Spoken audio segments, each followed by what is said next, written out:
Hello, everybody. This is iCubed. I'm Dr. Alice Lee. Welcome to this month's recording. Now, this month is special because we are at ACEP 2018 in San Diego, and I have a very special guest. He has too many credentials for me to even read, so I'm going to let him introduce himself. Seth? So my name is Seth Collings Hawkins. I'm an emergency physician in North Carolina in the mountains and an EMS physician with active practices in wilderness and remote medicine. You're a podcaster too, right? I do have a podcast with David Pfeiffer, who is a much smarter man than I in Kentucky. He is a paramedic and a faculty member at Eastern Kentucky University, and we have the Raw Medicine podcast, which is rural, austere, and wilderness medicine. Fantastic. Where did you train, Seth? So I trained at the University of Pittsburgh for my residency, All Hail Pitt, and UNC, Go Tar Heels, for my medical school degree. I was at Yale as an undergraduate. Oh, a Yaley. Wonderful. Wow, that's fantastic. Well, here at iCubed, my goal is really trying to get into the mind of the community doctor versus academics, because most of us are community physicians. We're not academics. So we'll just jump into this case, okay? We've got a 68-year-old female who comes in and she has a history of breast cancer. She's had bilateral mastectomies, and she comes in to your ER, my ER, via ambulance with right groin pain. And she had an angiogram yesterday. That's what you know. And she's now on Plavix. So the patient says she felt fine all day. She was up and about. It was just an angiogram, right? I mean, it's not major surgery. Then about 4 hours before she comes in, she suddenly felt pain in the right groin, right? And then the pain got worse and worse. The right abdominal wall started to swell. It became more and more painful. She became dizzy. She felt faint, and then she called 911, okay? So when she gets to you, she's sitting on the gurney and she's being wheeled into the room. I kind of see her walk by, being pushed by. I go in to see her very quickly because she looked ill. You just had that sense, kind of a spidey sense. She said her pain was in the right groin, the right lower abdomen, and was radiating to the labia. So, like I said, just in general, you look at her, she just looks pale, and she's in some distress. She's conversant with you. Her vitals, blood pressure is 130/49. Her heart rate is 70. Respiratories are 16, and her SATs are 100%, and oral temp is 37.1, okay? She's got dry mucous membranes. Her heart, though, amazingly, it's calm, it's regular rate, it's not tachycardic, right?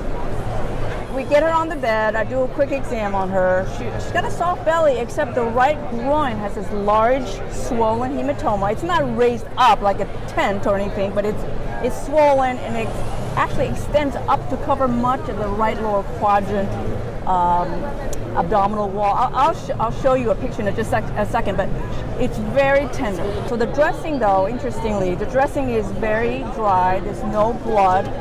There's a faint, palpable femoral pulse. I can feel it by putting my hand on top of the groin dressing. So this is a picture that I actually kind of included and drew. That's the area where the hematoma had extended up, okay? She's a relatively thin woman. She's not obese. She's got a relatively flat abdomen, so it's easy to examine her. Let's go by. But there's blood, hematoma underneath this abdominal wall there, okay? So, thoughts at this point? Yeah, so gamesmanship with interesting cases is you always have the obvious things that you kind of think would be most likely, and probably what you're thinking when you first come in the room, and then the fact that you're sitting on a podcast at ACEP 18 with one of the most brilliant diagnosticians in the world who probably wouldn't throw the softball kind of thing. So certainly immediately in a woman with right lower quadrant pain that's abrupt, absent surgical or angiographic interventions, and not knowing surgical history about having removed ovaries or things like that, you're thinking about appendix and ovaries and reproductive system.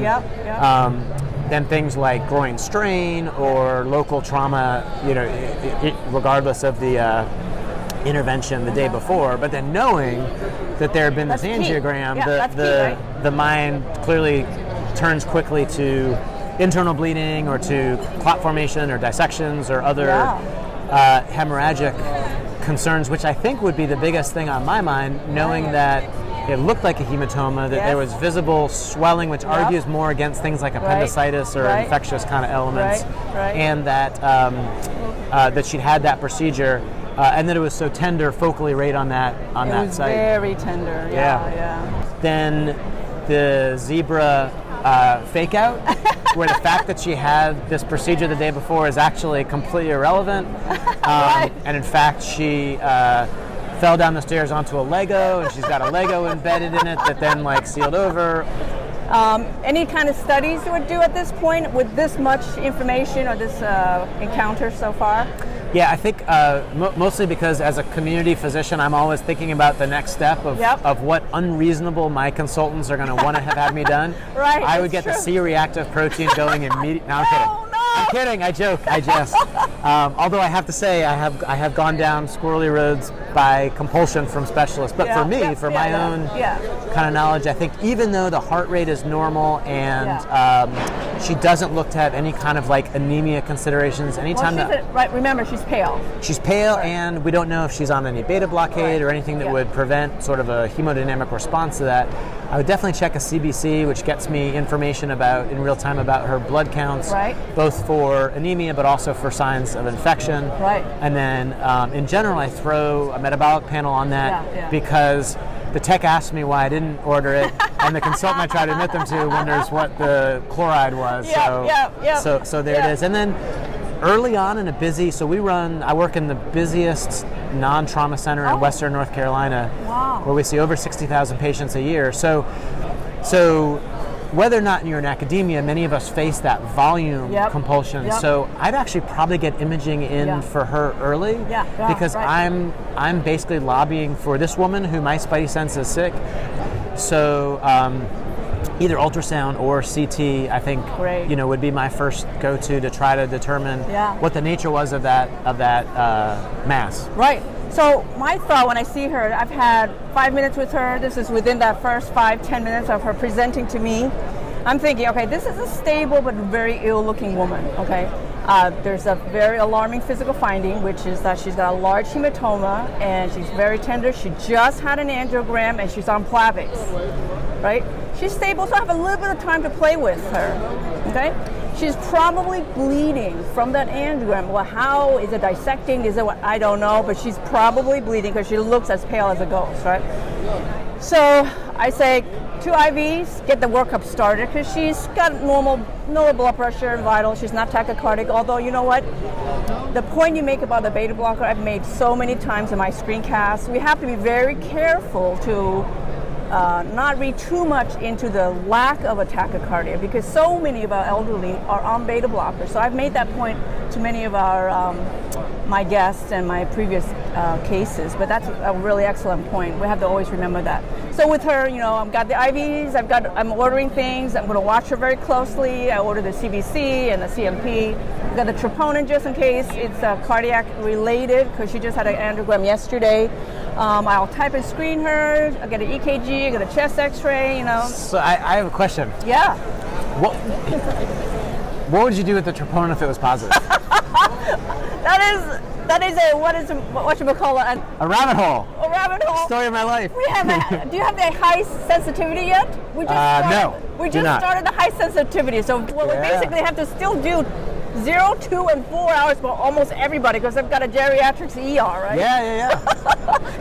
The other fascinating thing I would just throw out there is that as much as the appearance concerns me, I've gotten really jazzed up about Plavix.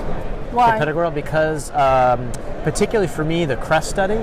So I've been looking at this is a side direction that's changed my ED practice, but I've been looking at whether anticoagulated patients can do things like rock climbing or paddling, which is a medical screening question that's made me wonder what's the actual risk that we see in the real world for patients who routinely are anticoagulated. The amount of bleeding. So this is a fascinating thing to me. In this study, the amount of bleeding that we saw that was clinically significant or that was radiologically apparent was higher on Plavix, this is for head bleeds, than it was with warfarin.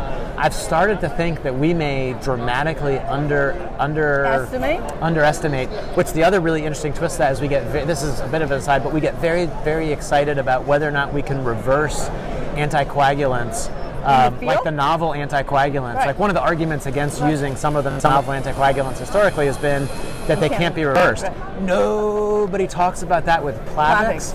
And so in this case, looking at her profile, this is just me and my own kind of fascinomas, I would start to say, look at this, another patient on Plavix who seems to be very sick. That's concerning me. So yeah.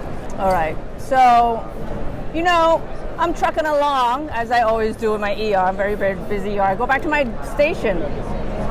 10 minutes after arrival, or a few minutes after I go back to my station, you get the dreaded call, right? So nobody saw this, but there's a poof status. So now my heart rate, after the poof, sitting at my little workstation, and the nurse says, Dr. Hawkins, we have the dreaded poof. So, okay. I like the poof.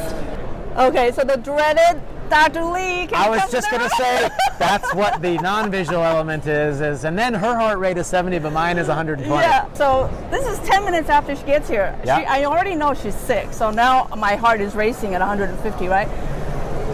Her blood pressure suddenly drops to 60, systolic. She's unresponsive now, in the room. She's pale, she's clammy, she's diaphoretic.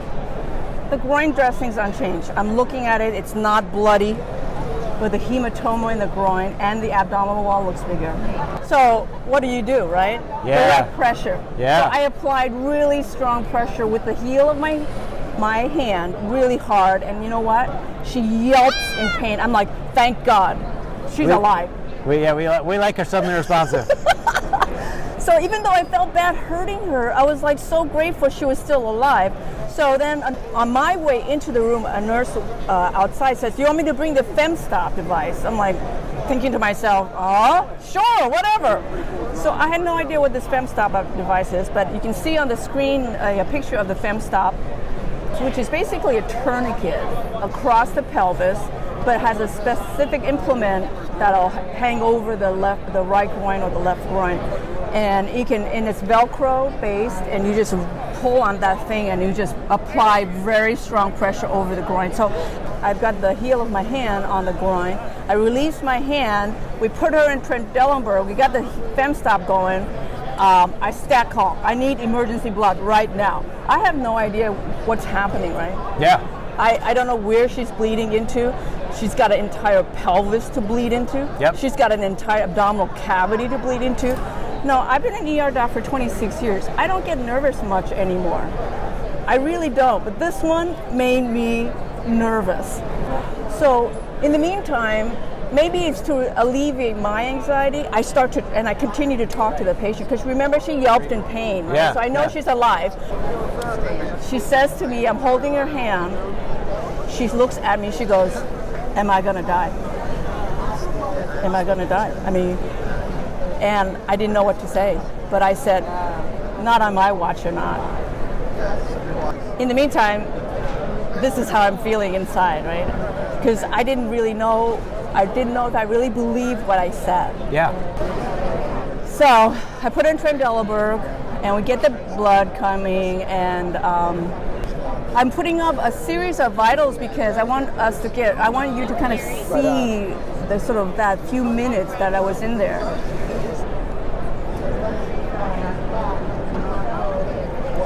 Fortunately, she actually stabilizes in terms of her vital signs. We have a few blood tests come back. And look at that troponin. Love it.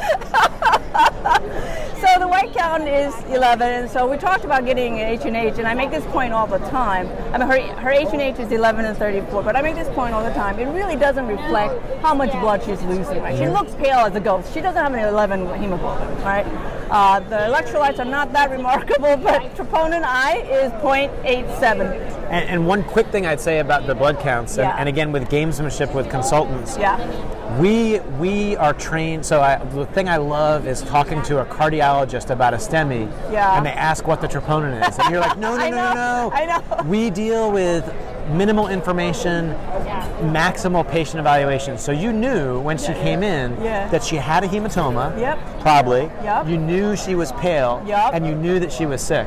So to me, the benefit that I get from the H&H on somebody who had a procedure the day before is it's gamesmanship with the chart, where if I've got a hemoglobin from 2 months earlier, it's 12, and it's now 7.5, and I can call the surgeon, the vascular surgeon, whoever I might be talking to, and I say, no, I need you here because they look sick, and they're like, yeah, whatever. And because their hemoglobin is 7.5, that gives them they like objective. We are used to working on certainty.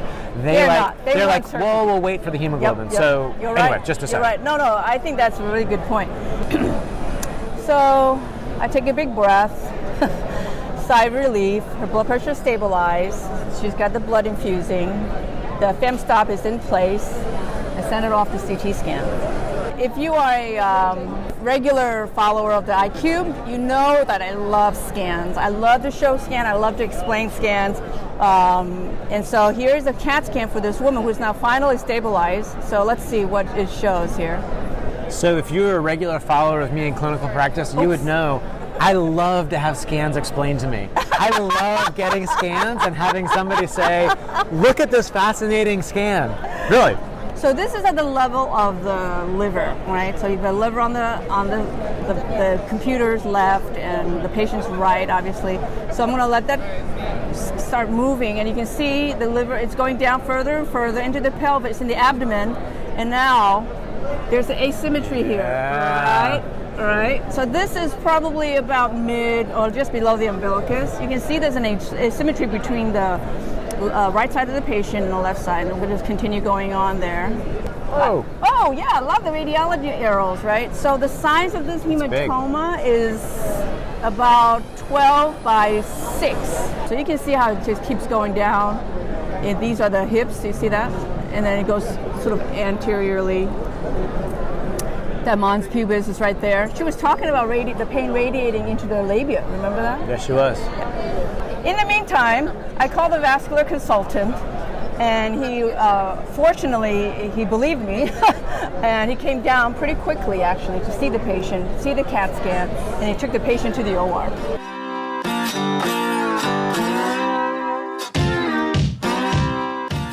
So that is the clinical scenario. That's my case. My first learning point I want to introduce by telling you what the vascular surgeon's op note showed. We found the Angioseal device floating in the pseudoaneurysm. Wow.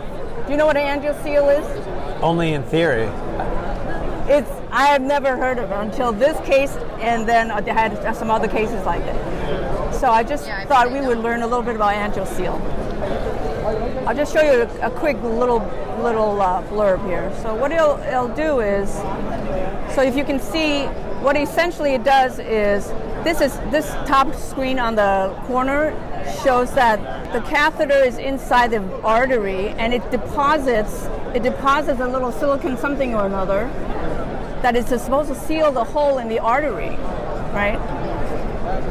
And then it's supposed to dissolve.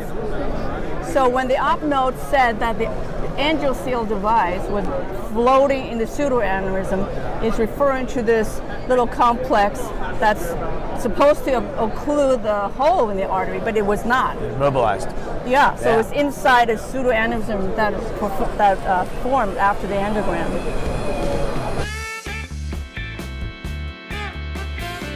So learning focus number 2, femoral artery pseudoaneurysms. I was able to find a really good review article about femoral pseudoaneurysms after percutaneous access. And this was pretty recent, 2014. And so here are some pseudoaneurysm fun facts for you. The right femoral artery is the most commonly used percutaneous arterial access site. That makes sense, right? We're always going to the right one. Complications of pseudoaneurysm include retroperitoneal hemorrhage and arterial occlusion, which happened. The occlusion didn't happen to this patient, but I had a patient who had Sure it did. You did it to him. you and your heels. That's true. The heel of my hand. So emergency surgeries for pseudoaneurysm is well below 1%. The incidence of pseudoaneurysms in the right femoral artery in the literature ranges from 0.2% to 3.8%, which is not a lot actually. It seems I'm always looking for them, much more than warranted maybe, but so here are some interesting risk factors for those who develop pseudoaneurysms. There are more females than men that develop them. They tend to happen more in urgent procedures versus elective, and that makes sense, of course. It happens more in elderly, greater than 75-year-olds. Decreased platelets, and that probably is in line with the question of Plavix. In fact, I think Plavix is one of the risk factors. And then obesity. And obesity, increase the BMI is definitely a risk for having pseudoaneurysms. Most small pseudoaneurysms resolve with just observation. The diagnostic modality of choice is a duplex ultrasound. DGTI, have you heard of that? Duplex guided thrombin injection. Duplex guided thrombin injection, it's the therapy of choice. So basically they inject thrombin, they go right into the pseudoaneurysm with a needle and inject thrombin at a set rate or amount. So there's indications for surgical repair, large hematomas with impending skin necrosis, expanding hematomas. If you suspect it's an infected pseudoaneurysm, if your patient is in severe pain or the pseudoaneurysm is very, very painful, or if you have nerve compression with neuropraxia. So the patient was discharged home on hospital day number 3, and we followed, well, not we, but I looked in the chart, and she was followed up at vascular clinic 2 months later, and she was well. So that made me really happy. I mean, we made a difference, for sure. So you saved your life. Yeah. So usually I have 2 learning focuses, but I want to talk to you about this. This is our bonus learning focus. Okay. What do you say to your critical patient when he or she says to you, "Am I going to die?" So we have talked about this heavily in the last month. Oh. So I run a wilderness EMS externship, which takes medical students to come live with us in my county, and they spend the entire month outside of the hospital going to actual emergencies. And they choose a learning focus or a clinical topic each year. Oh. Our focus this year was psychological first aid, which is a completely new modality of addressing the psychological status of patients and caregivers with a goal towards reducing the burnout / moral injury / PTSD / suicide rate that we're seeing. So one of the very challenging questions we got from the students that we were teaching this modality to, the question that very early on in the month we came to wrestle with was paramedics and EMTs who said, all this is great, and this is much more complex than for this podcast, but there's a specific set of tools that you can use to intervene on this. And their question was, how does it help to deploy these tools to prevent stress injuries and PTSD down the road if the patient dies? You are no longer worried about PTSD or stress injuries. However, you have come to take the most important role for that patient, or one of the most important roles for their family members. That's right. In this event that they'll remember forever. Well, the family will remember forever. Right. So we talk a lot about the limbic system and the cortical system and how memory is developed. And a family member in the room with them, if they're here, who hears you talking to the family member, will remember probably for the rest of their lives, because that high-stress, limbic-driven, amygdala-hijacked state that they're in will freeze for them words that you say to their grandmother or their wife in ways that what was said an hour or 2 hours or 5 hours ago during the day will not be remembered at all. So what we came up with was the concept that if somebody is in imminent danger of dying, which we think they are, and we want to give them every chance they have to survive. Right. We want to enroll every element we can, including their psychological state, in that processing. And B, if they do die, we don't want to be fraudulent. Right.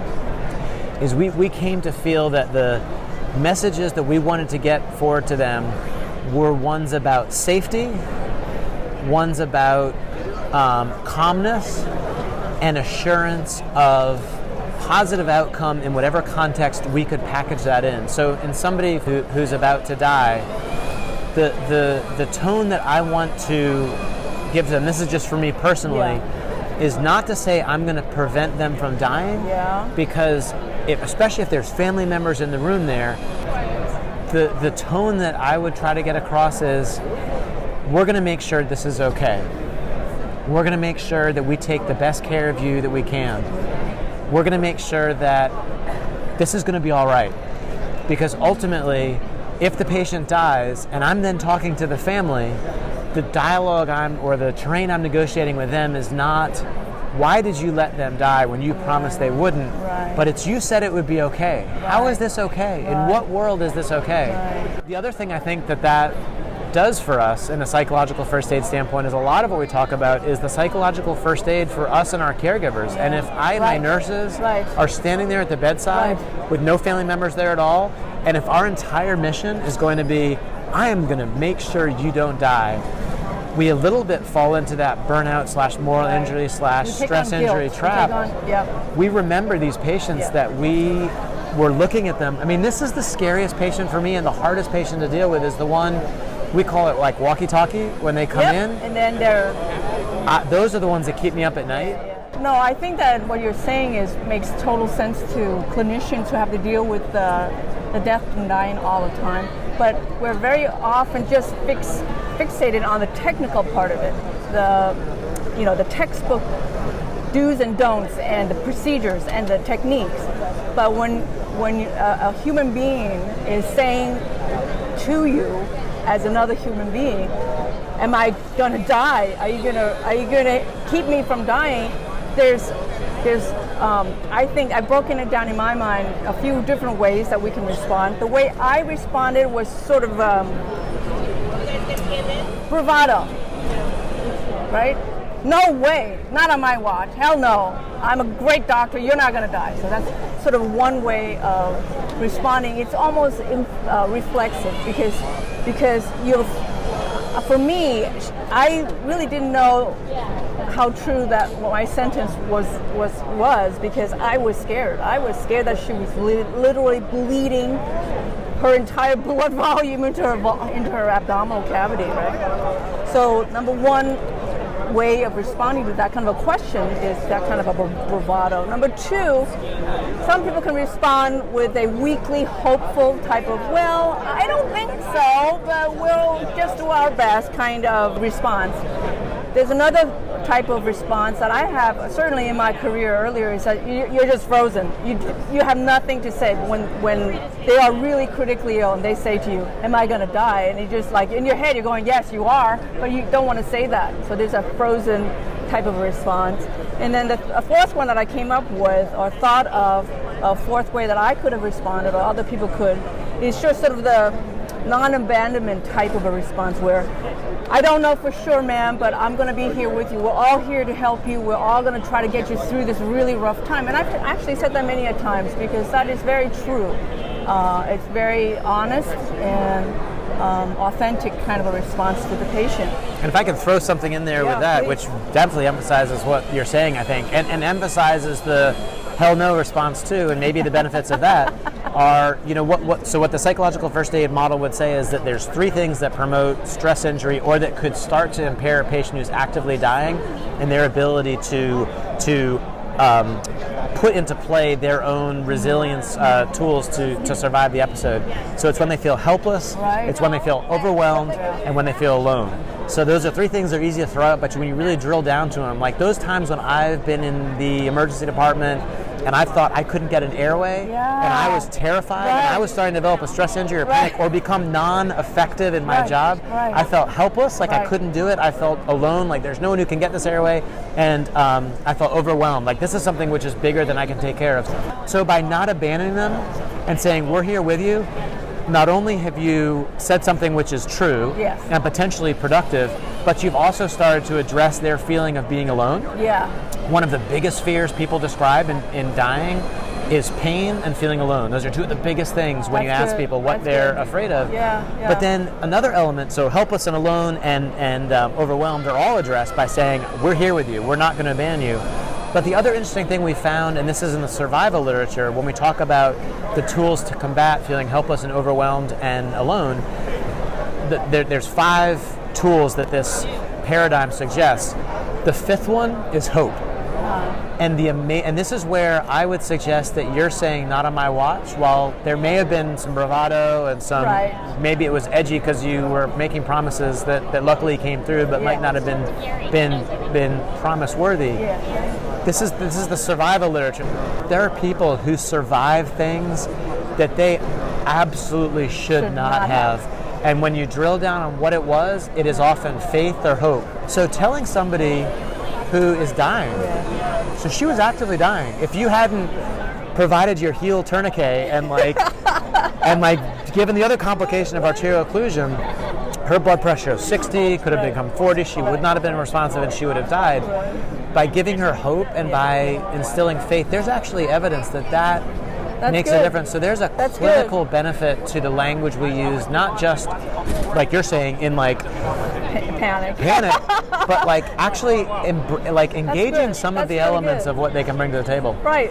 Well, I'm just going to end with this, which is when the patient said that to me and held my hand, squeezed my hand very tightly, I said to her, hell no, not on my watch, but underneath my breath. Right after that, I was like, Lord, oh God, don't let her die. I mean, this is for real. I really did. I was like, Lord God, I don't know what to do.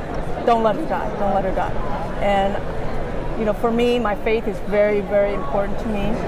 I'm a born-again Christian. I've been a born-again Christian since I was a teenager. And it's really, my faith has really carried me through many really rough situations. And those of you who are interested, I have a talk that I gave to my residency in May this year. It's posted on EMN if you want to look at it. And I talked about resilience. And I didn't talk a lot about my faith, but that's definitely a main reason that I remain resilient. So Seth, thank you so much. I am honored. Oh, this is really fun. And so pleased that you joined me. I have to say, in our externship program, we say there's 3 places that are great for learning: on the campfire, on a hike, or in a pub. So we've had during this, I think it's a coffee machine or a blender. It's a blender in the back. So I have to say, shouting over blenders is some of the best learning experiences I've had, because in pubs or coffee shops, this is where we learn. So thank you for the chance to talk about these things. I have to say, some of the topics that we've been covering are in chapter 10 of this new textbook we have out, Wilderness EMS. Very good. And completely agree on the faith and hope element, and I would say that component, the hope and faith element, is actually scientifically driven and is a modality to use. Wonderful. So well done. Well, thank you everybody for watching. This is how I create my iCubed. So this should come out in December of this year. It'll be iCubed number 22 or something like that. So look forward to it. So thank you again. Thank you. Yeah, really appreciate it. Right. Thank you. Bye, Thank you, everyone. everybody. Bye.